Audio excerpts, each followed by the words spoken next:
This video traces the haunting origins of military aviation, showing how the earliest visions of flight were not just about soaring freely, but about transforming the sky into a battlefield. From fragile prototypes stitched with cloth and wood, to the mythic weight they carried as symbols of both wonder and menace, these embryonic warbirds reveal how human ambition, fear, and imagination intertwined. They remind us that progress often emerges through fragility, failure, and sacrifice, while casting a long shadow over the technologies of warfare that followed. But if the first machines exposed both our awe and our dread, what do today's skies reveal about the future we are building? Okay, let's dive in. Here's a thought experiment for you. What if the very first human dream of flight wasn't about soaring free like a bird? What if, right from the start, it looked more like a weapon, like a hawk diving? That's an interesting angle. It's certainly unsettling when you frame it that way. Right, because we tend to romanticize early flight. We think of, Daedalus or maybe those pioneers in their fragile gliders, just trying to defy gravity. It feels pure somehow. But that's not the whole story, is it? There was this other vision kind of bubbling up alongside it. Exactly, a darker one, more mechanical maybe, and it had this pulse of war, even then. Long before we got sleek jets. Oh, way before. Yeah. We're talking about like crude sketches on paper, very tentative prototypes, these half-formed machines made of just wood, wire, canvas. Really basic materials. Incredibly basic. And you look at them, these sort of embryonic warbirds, and their ribs are wood, the skin is fabric. Yeah. Honestly, they looked as much like coffins as flying machines. That's a stark image. It is. And this is where it gets really fascinating for me. The idea that these first visions of fighter aircraft weren't just about engineering. They were inventions born out of fear as much as anything else. Fear and ambition, maybe. Yes. And exploring that tells us something really deep, I think, about our technology, sure, but also about us. Our hunger, our anxieties, our willingness to push into the unknown when the ground just doesn't seem big enough for our conflicts anymore. And that intersection is precisely why this deep dive feels so important. It's not just charting the technical progress of aircraft. No, it's more fundamental. It really is. We're talking about a shift in, well, you could almost say the human soul, how we saw ourselves, our power, our place between earth and sky. So that's our mission today, right? To really unpack that. Exactly. We're going to explore those initial concepts, the contradictions baked into them from the start, and the really huge implications of mixing flight with combat. And we want to do it in a way that makes these complex ideas clear, easy to grasp. Accessible, yeah. So you can really see how those fragile, almost hesitant beginnings still cast this incredibly long shadow over our world today. It's a story that weaves together, breathtaking ingenuity, but also some pretty stark, visceral terror. Okay, so let's try and put ourselves there. Turn of the 20th century. Can you paint that picture? Right. Imagine an engineer. Maybe it's late at night, he's hunched over a table, could be just lamplight, maybe gaslight. Got it. Workshop atmosphere, smell of wood, oil. Precisely. And his hands. Maybe they're smudged with ink, maybe shaking a little, not just from cold, but from frustration mixed with this intense burst of inspiration. Trying to get this idea down on paper. Yes, scrawling these rough shapes, wings, a cockpit that's barely there, more like an open frame, really. And he's thinking about this engine, this crude thing he knows is going to rattle your teeth out if it even starts. Yeah, unreliable technology at best. Absolutely. And if you saw those drawings back then... They wouldn't look like a weapon, would they? Not like we think of weapons now. They'd look more like, I don't know, a kid's toy. Or maybe just a wild dream someone sketched out, fragile lines on paper. Definitely not battle ready. Not at all. But hidden in those awkward shapes, those seemingly impractical designs, that was the seed.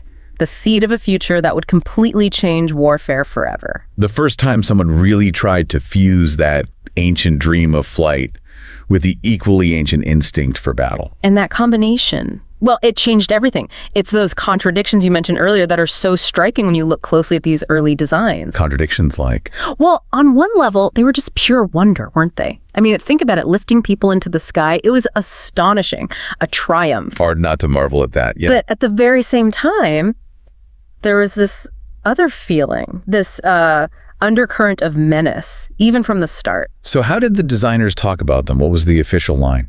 Officially, it was often about reconnaissance. Observation, the strategic advantage of seeing the battlefield from above, seeing troop movements, enemy positions. The practical military logic. Makes sense. It does. And that was the acceptable face of it. But behind those words, behind the talk of just seeing, another possibility was pushing forward, almost like an unspoken prophecy. The next logical step. It's pretty simple, really. If one plane can see, then another plane, well, it can strike. It's almost inevitable, that thought process. So observation quickly leads to offense. It didn't take long. For military minds, for the designers themselves, the idea quickly moved beyond just looking. They started thinking about and then actively working on how to arm these things, how to turn them into weapons. So the very symbol of freedom, flight, gets repurposed almost immediately. Twisted, you could say. Repurposed for dominance, for destruction. It happened remarkably fast. It's easy, looking back now with our modern perspective, to see those early planes as quaint, almost comical maybe, a footnote before things got serious. Right. They look so fragile, so awkward compared to what came later. But you're saying we need to push past that feeling, look closer? We absolutely have to. That's where the real understanding lies. Forget the quaintness for a moment. Look at the actual construction.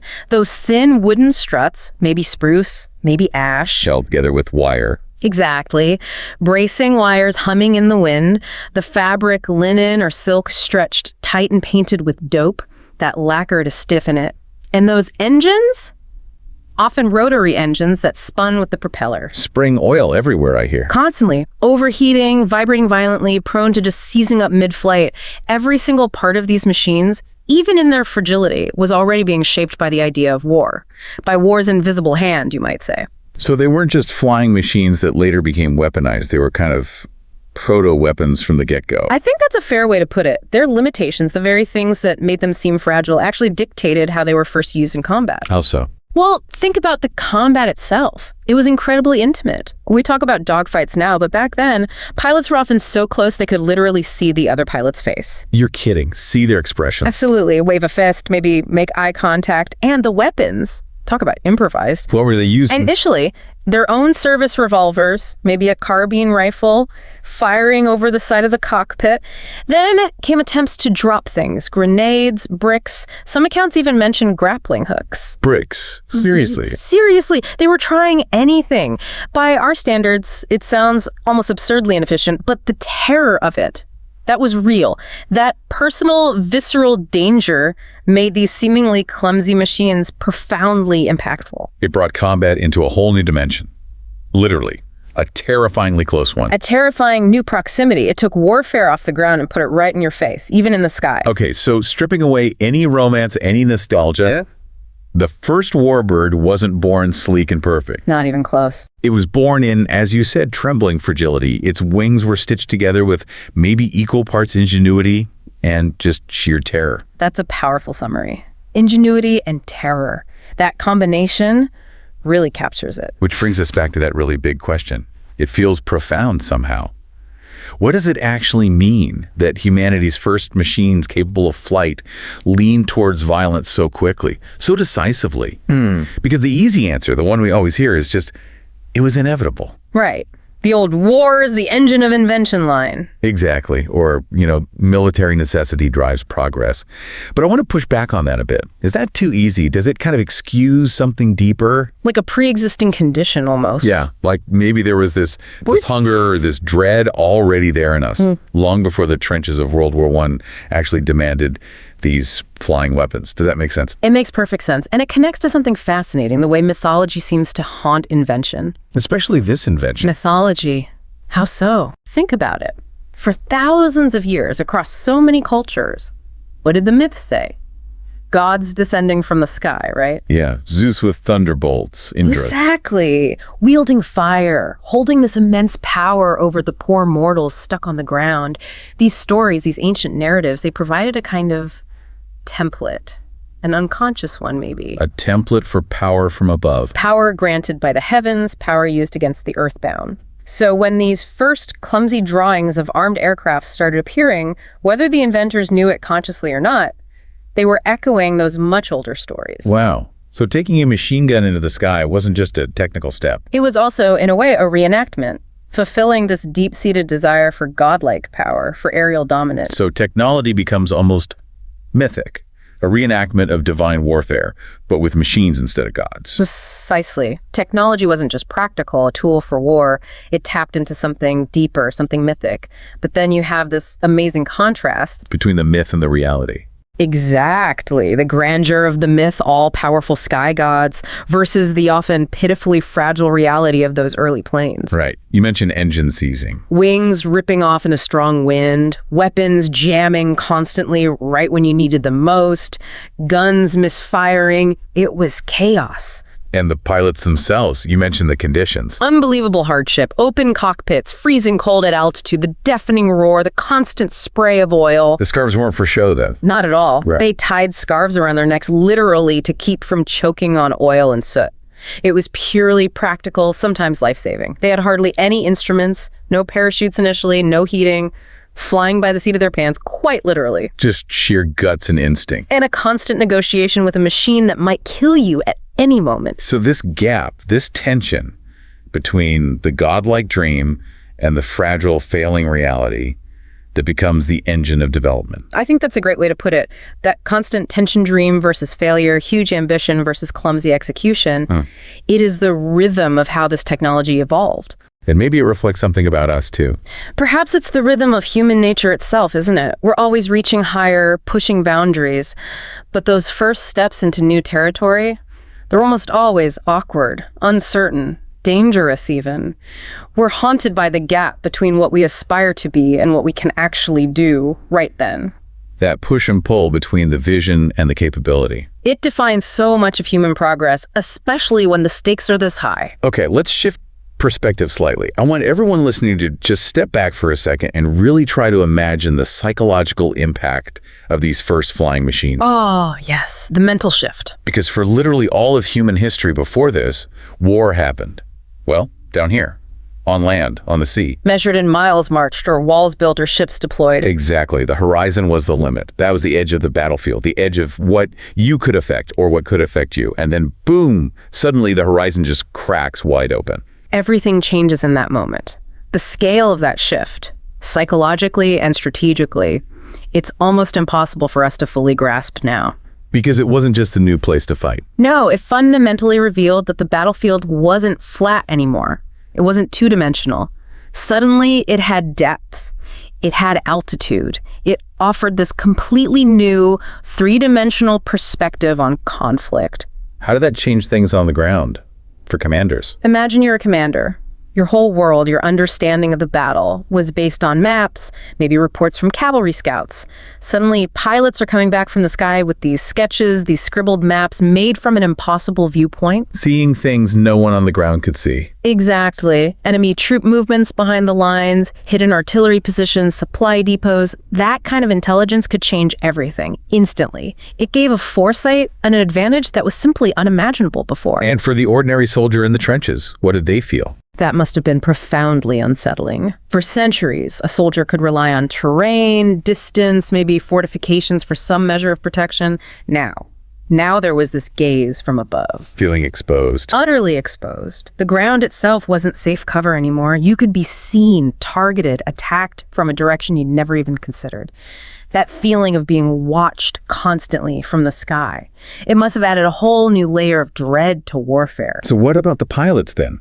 These guys flying these dangerous machines, how were they seen? It's fascinating. They occupied this strange dual role in the popular imagination, and probably in reality too. On one hand, they were seen as these modern knights, chivalrous, incredibly brave, daring. The aces, the heroes. Right. But on the other hand, they were also kind of like ghosts, ethereal figures moving in this realm high above, untouchable by the mud and blood below. Entering a different world. A world between earth and sky, liberating maybe, but also terrifying. And from there, they brought death downwards, like a falcon diving, you said earlier. Swift, unpredictable. Half human, half machine. Exactly, this liminal existence. Perched between the living earth and the vast, indifferent sky, it created this entirely new kind of warrior archetype, captured the public imagination like nothing else. And as the technology improved, even slightly, like figuring out how to shoot through the propeller. The synchronizer gear. A massive breakthrough. That allowed fixed forward-firing machine guns. Suddenly, the plane itself becomes the weapon sight. That must have changed dogfights completely. It transformed aerial combat, and with every innovation like that, every new tactic developed, the battlefield itself seemed to morph. War wasn't just trenches and mud anymore, it had wings. The whole concept of conflict just expanded. The imagination of conflict expanded, absolutely. And the stakes got higher. The sky, which maybe once felt like a sanctuary, a place of escape, now it was contested ground, just another domain for humans to fight over, forever changed. You know, when we look back at history, especially tech history, there's this strong pull to focus only on the winners, the successes. The smooth upward curve of progress. Right. We like that neat narrative. Awkward start, refinement, eventual mastery. Yeah. But I think it's important we pause here. Let's look again at the things that didn't work. The failed prototypes, the drawings that got crumpled up and thrown away, the planes that crashed on takeoff or never flew at all. The dead ends. Yeah. Because there's something, I don't know, a kind of poetry in their incompleteness, in their failure. There's a different story there, isn't there? There absolutely is, and it's a crucial part of the real story. It's amazing how varied, sometimes just plain weird, some of those forgotten attempts were. Sources talk about designs that look like giant dragonflies. Really? Multiple wings, long bodies. Yeah, or others that look like clumsy fish trying to swim in the air. Completely bizarre, some of them. You can only imagine the reactions they got. A mix of awe and probably ridicule. I'd imagine so. Okay. And the reality behind those attempts was often just grim. Failure was common and often catastrophic. Engines seizing up, wings just collapsing under stress, pilots killed. These weren't just minor setbacks. No, these were devastating failures. And they remind us that invention isn't this neat, straight line. It's more like a scatter plot. Loads of attempts going off in different directions, and most of them just fizzle out. They disappear into obscurity. But there's something strangely moving about them, isn't there? These ghosts of machines that never quite made it. I think so. There's a quiet power there.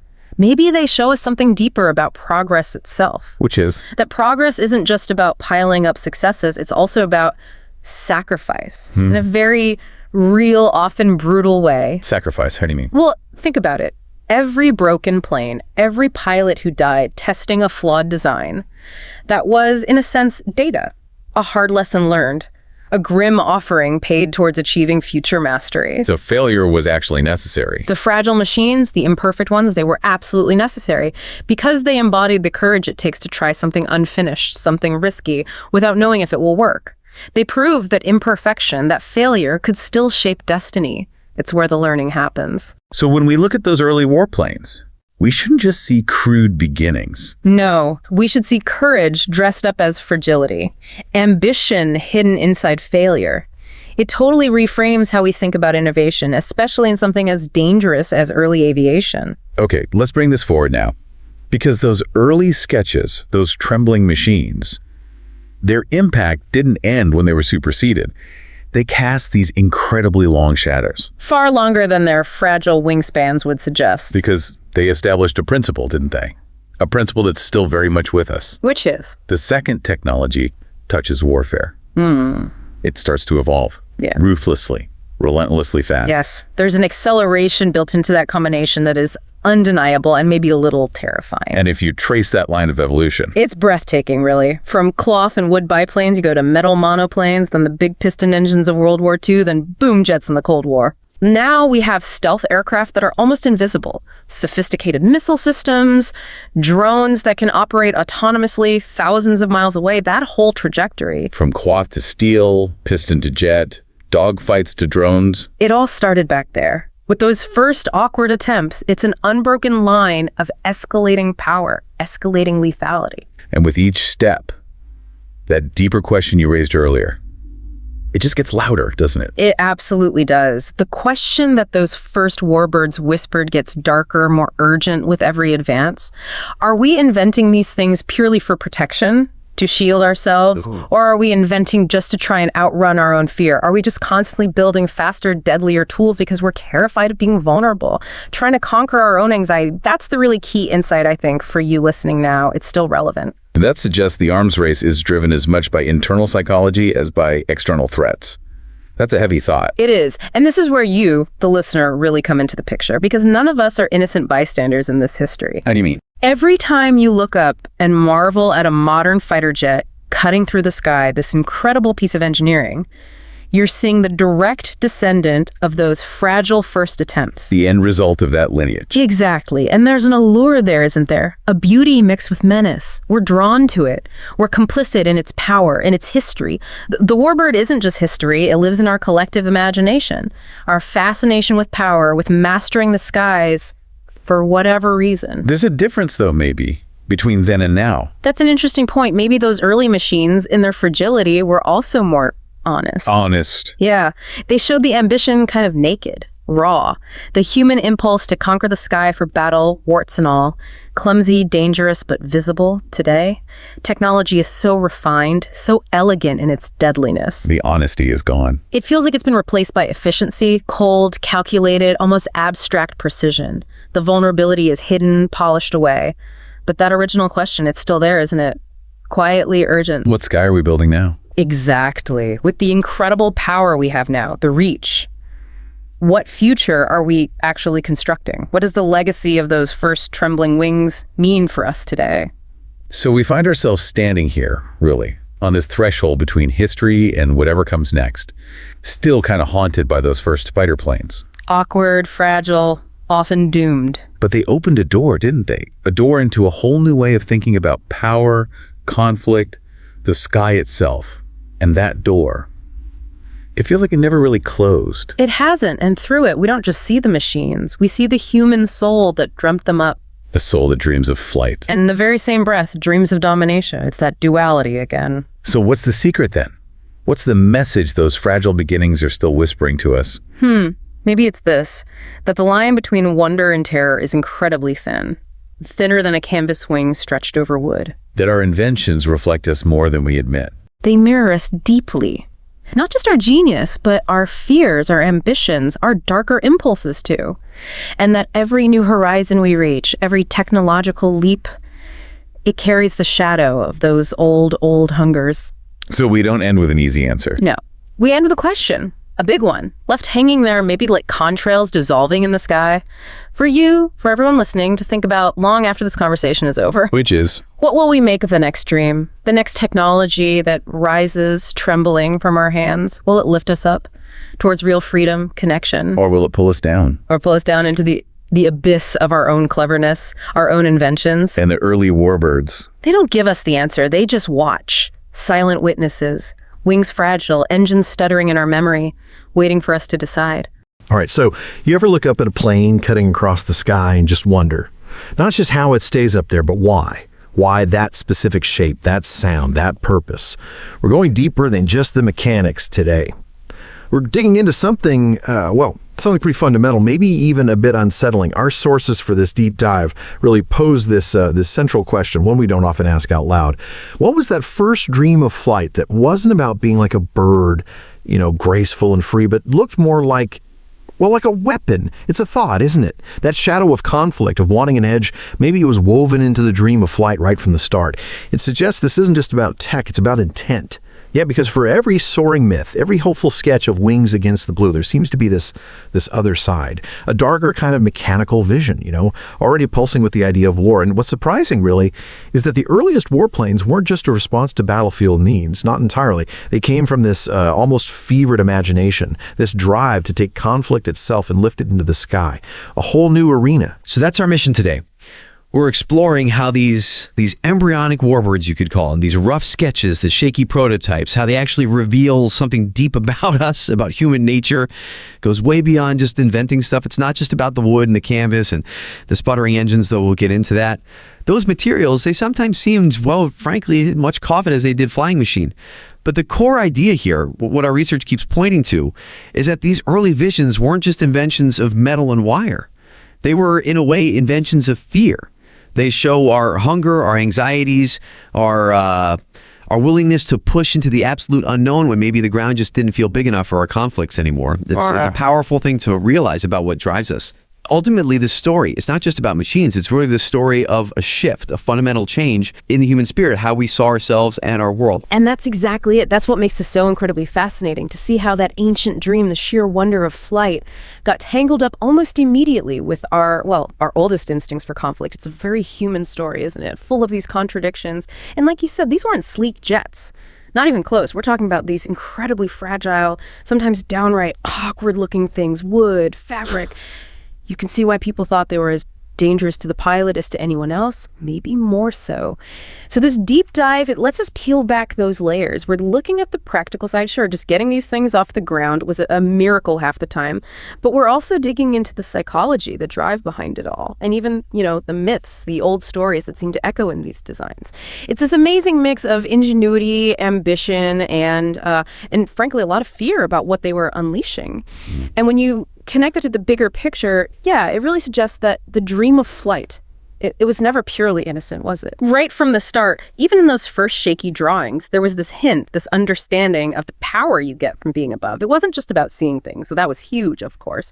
It was about the potential for dominance, for projecting power in a way nobody had ever conceived of before. So the military angle wasn't tacked on later. It feels like it was kind of baked in. Let's really try and picture that moment. Think about an engineer, maybe turn of the 20th century. Could be France, Britain, America. Doesn't matter. He's hunched over a table, maybe just by lamplight. You can almost feel it, can't you? The flickering light, the quiet intensity, maybe the smell of ink, wood shavings, that early industrial age vibe. And his hands, maybe they're smudged with ink, maybe shaking a tiny bit, not just from cold, but from, frustration and the sheer audacity of what he's trying to draw. These rough shapes of wings. He sketches this basic cockpit, maybe open to the wind, and this engine he knows is going to rattle like crazy, maybe even tear itself apart. On paper, it looks less like a precision weapon, doesn't it? It looks more like a kid's toy, maybe. Or just this desperate, hopeful shape scratched onto paper, trying to beat gravity, trying to get up there, and in doing so, changing warfare forever.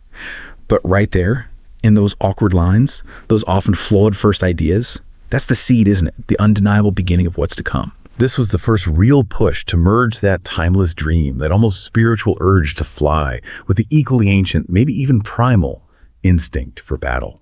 A fusion that would just change everything. And what makes these early designs so compelling, as our sources really emphasize, is how full of contradictions they were, just riddled with paradox. On one hand, absolute wonder. How could you not marvel at lifting people into the sky? It was sheer human genius, pure daring. But on the other hand, almost right away, they carried this definite sense of menace. The potential for harm wasn't an afterthought. It felt inherent. Now, the first designers, when they talked about these things publicly, they were often careful. They'd talk about the obvious military uses, reconnaissance, observation, seeing the battlefield from above, game changer. Those were solid arguments, strategically sound. But our sources suggest that behind those practical words, there was this unspoken thing pushing through, this kind of prophecy. Yeah, exactly. The understanding that, look, if one plane can see, well, then another plane, maybe even the same plane, can strike. Yeah. That leap from just looking to actively attacking, it wasn't just predicted. It was sort of built in from the start. That duality was always there, which brings up a really key question, I think. Why do we still sometimes kind of underestimate war's influence? That invisible hand shaping early tech, even when it looks, innocent. We tend to romanticize these early planes, don't we? See them as just quaint pioneers. But the reality, as the sources show, it's messier, more complex, often darker. These weren't just footnotes.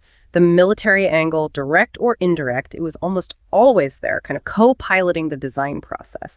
And crucially, those limitations you mentioned, the weak struts, the flimsy fabric, those unreliable engines, they weren't just flaws. They actually dictated how early air combat happened. We're talking thin wood, canvas that could rip, engines that would just quit on you mid-flight, often at the worst possible moment. These weren't small problems. They shaped everything. They forced these really close-in dogfights.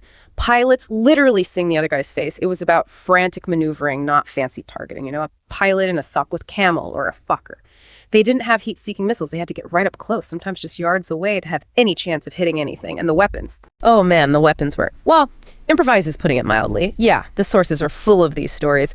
Pilots literally strapping pistols to the side of the cockpit, tossing hand grenades over the side, sometimes just, bricks or metal darts. There's that famous story of Roland Garros, the French pilot, figuring out how to put metal plates on his propeller so he could fire a machine gun through it without shooting his own prop off. Crude, but ingenious. A total breakthrough. This wasn't clean, calculated warfare. It was raw. Visceral, almost desperate stuff. Relied on sheer guts, quick thinking, and probably a whole lot of luck. But even being so inefficient by our standards, these machines, these rickety things, they made combat incredibly intimate. Suddenly, the fight was right there, terrifyingly close. A huge shift. That distance you usually had on the ground or even at sea, that little bit of psychological buffer, gone. Up there, it was pilot against pilot, almost like an old duel, but, with the risk of falling thousands of feet. And so, yeah, the Warbird wasn't born perfect. It wasn't this sleek, efficient killer from day one. It emerged in this state of trembling fragility. Its wings were stitched together with maybe equal parts genius and pure terror. It really shows you how audacious humans can be, doesn't it? Reaching for the sky, even with tools that were barely up to the job, and immediately thinking about how to fight there. Right. Now, here's where it gets really, really interesting. A point that just jumps out from the source material. What does it actually mean? That humanity's first flying machines tilted so quickly, so decisively towards being weapons. That question goes deep, doesn't it? Way beyond just the technology. It really does. Now, some people will just say, well, it was inevitable. War drives invention, necessity, especially military necessities, the mother of invention, or the harsh midwives maybe, pushes tech forward fast and brutal. And okay, sure, there's truth in that. History's full of examples. Conflict definitely speeds things up.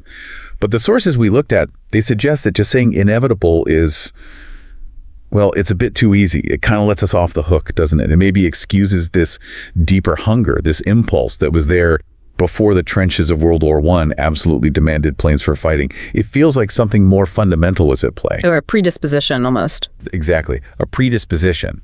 And this leads to this fascinating psychological layer. Think about how mythology, these ancient stories, they kind of haunt our inventions, even when we don't realize it. Across so many cultures, you have these stories of gods coming down from the sky, armed, thunderbolts, fire, celestial weapons, wielding incredible power from above. Zeus, Thor. Yeah, Zeus, Thor, Indra, all these figures commanding the heavens, often using that power destructively against those on the ground. The sky in these stories, it's the ultimate high ground, the source of overwhelming force.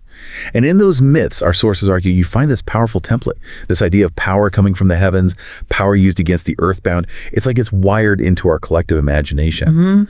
So when those first clumsy drawings of planes with guns started appearing, they kind of resonated with those old stories, didn't they? Whether the inventors were thinking about myths or not, it's like the human mind making this huge leap into the sky, instinctively reached back to these ancient narratives. Divine power, aerial dominance, the terrifying ability to strike from above. And what's just fascinating there is how technology in that context, it wasn't just practical. It wasn't just about getting a bomb on target. It became mythic. It was like a reenactment of those old god battles. Humans trying to become, gods in metal machines, grabbing that celestial power for ourselves through our own ingenuity. A kind of techno-mythology. Exactly, but then you crash back down to Earth, literally. The reality of those early planes, documented into painful detail. It was just pitifully fragile. Think about that contrast, this godlike ambition versus the sheer clunky reality of the tech. A strong gust of wind, it could wreck them, tear the fabric right off the wings, send them spinning. And the weapons, they jammed, constantly. Misfired right when you needed them most, turning that moment of imagined godlike power into one of extreme, terrifying vulnerability. It was always on a knife edge. And the little details really bring that home. Oh, absolutely. Like the scarves. Pilots wore those long silk scarves, right? We think of it as romantic dashing. Yeah, the classic look. But the reality, it was mostly to keep the spray of hot castor oil and engine soot from the sputtering engines from, choking them or getting in their eyes. Not so romantic then. Grimly practical. Very. Or the need for goggles, not just for wind, but because those early rotary engines where the whole engine spun around with the propeller would just throw hot oil everywhere.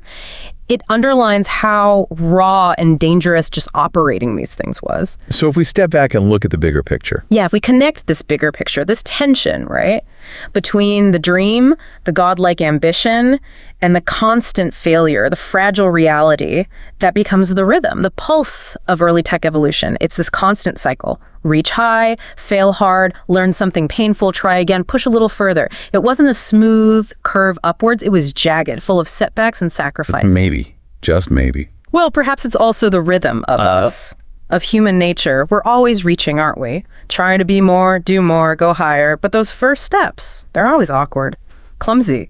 We're kind of haunted by the gap between what we want to be and what we are right now. The early Warbird and all its fragile, ambitious contradiction, It's kind of a perfect mirror for that, isn't it? So, thinking about that, that ambition, that fragility, what did this actually do to the idea of war itself? Let's step back again. Imagine the psychological earthquake this caused. Huge, absolutely huge. For thousands of years, war happens on land or on the sea. Battles are about marching distances, taking forts, positioning ships. The horizon, that was the limit. What you could see, what you could reach on those two planes. Ground level, basically. Right. It was essentially a two-dimensional game, a very brutal game, but two-dimensional. And then boom, suddenly, dramatically, the horizon just cracks wide open. The roof comes off. It must have been profoundly disorienting. Completely changed the perception of space. Totally. Those first military planes, even the really basic ones, they showed everyone. The battlefield isn't flat anymore. It's not just a map. It has depth, height, a whole new perspective. War literally gained a third dimension. Up into this space. So it's no wonder, is it? This raises the question, is it any surprise that those first combat pilots were seen in this almost mythical way? Like knights of the air, but also ghosts. Exactly. The sources really capture that duality. They were heroes, icons, entering this realm no ordinary soldier could reach, up there in the clouds, almost godlike figures. But not just observers. No, absolutely not. They brought death downwards, like you said, like a hawk diving.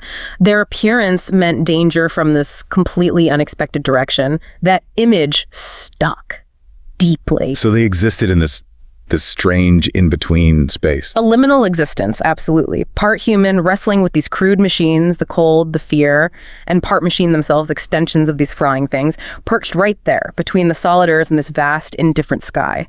Operating in a world that was both incredibly liberating and unbelievably dangerous, they were the true pioneers facing stuff no one had ever faced before. And with every dogfight, every recon flight, every experiment with guns, the battlefield itself just kept changing. It felt like it was morphing, expanding. War wasn't just trenches and mud anymore. It wasn't just about holding ground. It had wings now, literally and metaphorically. you could go anywhere, strike anywhere. Right. And if you connect that to the bigger picture, the whole idea of conflict, the human imagination around war, it just blew wide open, took on this terrifying new scale, and the stakes just got higher, much higher. The sky, which had always been maybe a symbol of peace, of freedom, maybe even the divine, suddenly it's contested territory, a new arena for human violence. Okay, let's unpack something else here, because it's easy to miss when we tell these stories of progress. We tend to, well, we like winners, don't we? We like charting that smooth curve from awkward start to triumphant success. The history books love that narrative. The clean line. The clean line, exactly. But hold on, our sources really urge us. Look again. Look at the failures, the prototypes that crashed and burned, the sketches that never got built, the planes that couldn't even get off the ground or fell apart in the workshop. The dead ends. The dead ends. Yeah. The forgotten ones. And there's a kind of poetry in them, isn't there? And their incompleteness. Their imperfection. They tell a crucial part of the story. Absolutely. They're not just footnotes. And the variety, our sources talk about some of these early designs. I mean, just picture it. Early air shows must have been incredible. A bizarre menagerie. Totally. Some look like giant dragonflies, all spindly and delicate, maybe multiple wings stacked up, trying to be light, but just not strong enough. Others look like, I don't know, like weird fat fish trying to swim in the air. Strange shapes, engines stuck in odd places. Each one was this unique, often totally flawed experiment. Think of those crazy multi-wing contraptions of the pusher planes with the propeller behind the pilot. Yeah. Just a wild explosion of ideas. And a lot of them, let's be blunt, ended badly. Oh yeah. This wasn't a gentle learning process. It was brutal.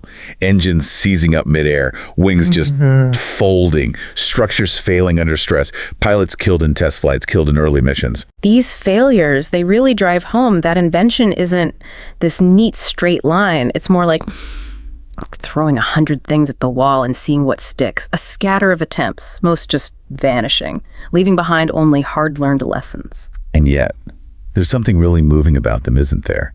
These ghost machines, these beautiful failures. They didn't make it, but they cleared the path. Doesn't that show incredible courage, resilience, just believing it was possible against all odds? And what's fascinating there, I think, is that maybe these failures reveal something deeper about progress itself. The sources hint at this. Progress isn't just adding up the successes. It's fundamentally about sacrifice. Sacrifice. Yeah. Think about it. Every broken plane, every pilot lost.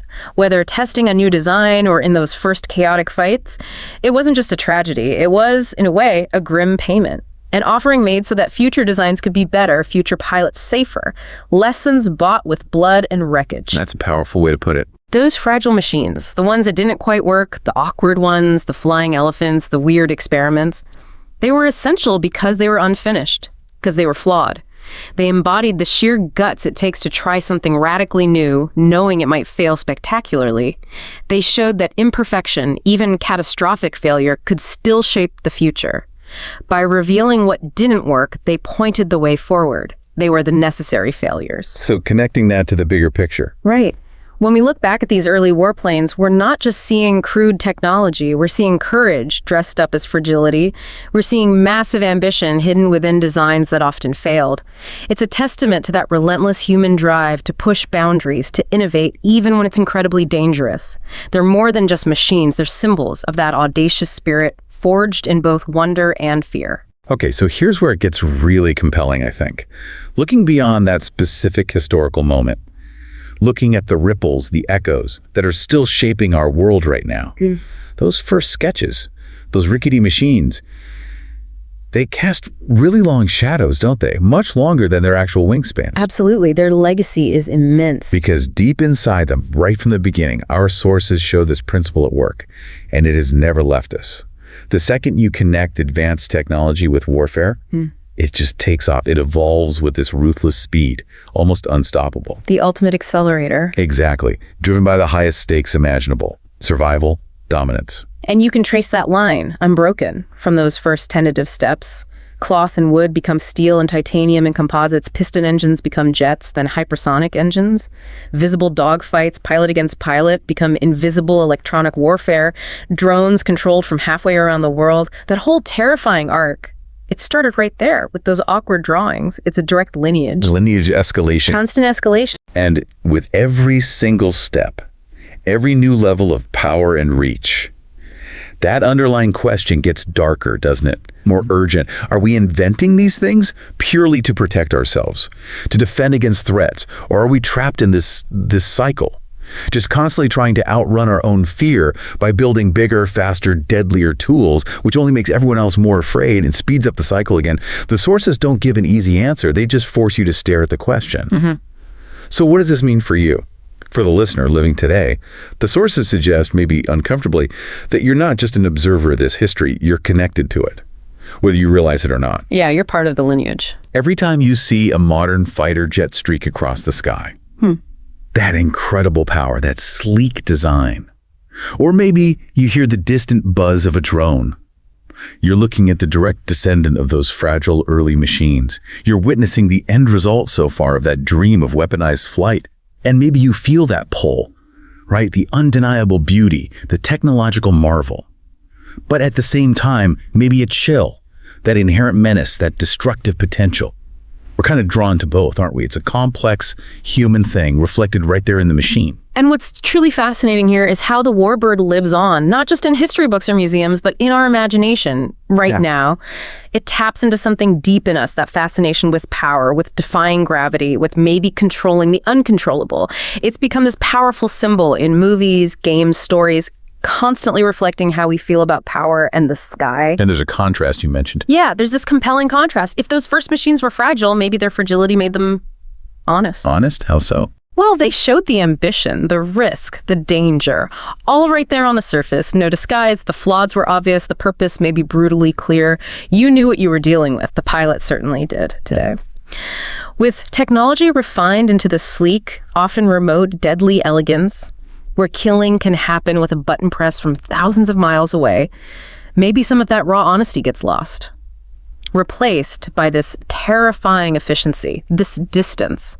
Does that make sense? Yeah. It can mask the real cost. Yeah, it creates a detachment. Exactly, which brings up that important question, the one that hangs in the air right now, with AI, drones, space weapons, all of it.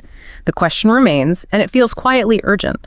What kind of sky are we building now? What are the real consequences of the technologies taking shape? What future are we designing? And what new contradictions are we embedding in our latest attempts to master the heavens? So wrapping this up, where does this leave us? We've traced this story, from shaky drawings lit by lamplight, to a revolution in warfare, a revolution in how we even conceive of conflict. We've seen how these machines are mirrors, reflecting our deepest fears right alongside our biggest, most soaring ambitions. It's that paradox again, right at the core of it all. The human paradox. And standing here, looking back, but also looking forward, it feels like we're haunted by this legacy, doesn't it? Those first planes, they were just sketches, awkward, trembling, often doomed.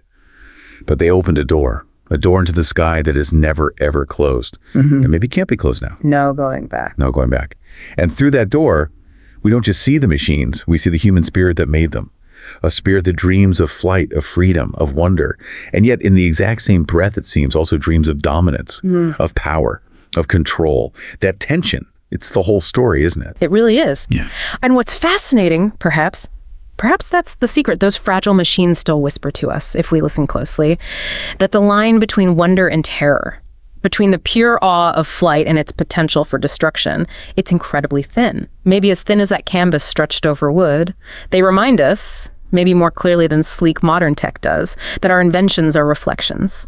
They show us who we are, our highest ideals and our darkest impulses, more honestly than we sometimes like to admit. So connecting that to the bigger picture. Yeah, if we connect this to the bigger picture, every new frontier we reach, every technological mountain we climb, it seems we drag the shadows of our old hungers along with us. Our drive for power, for advantage, it's deep-seated. It just finds new outlets, new tools. The machines evolve, but maybe the fundamental human drives, they persist. Which leaves us where? Which leaves us, not with neat answers, but with a question, a big one, left hanging there for you, for all of us to think about, like contrails fading in the blue. What will we make of the next dream, the next technology that rises, trembling from our hands and minds? Will we manage to guide it upwards towards real freedom, shared progress, maybe a wiser future? Or will it pull us downward, deeper into the consequences of our own creations, consumed by the very power we were so desperate to grasp? The early warbirds, they don't have the answer. They just hang there in history, watching, wings fragile, engines stuttering, waiting for us to decide. If you enjoy this video, please like, share, subscribe, and hit the bell to the later update from my channel. Thank you for watching till the end, and see you in the next video.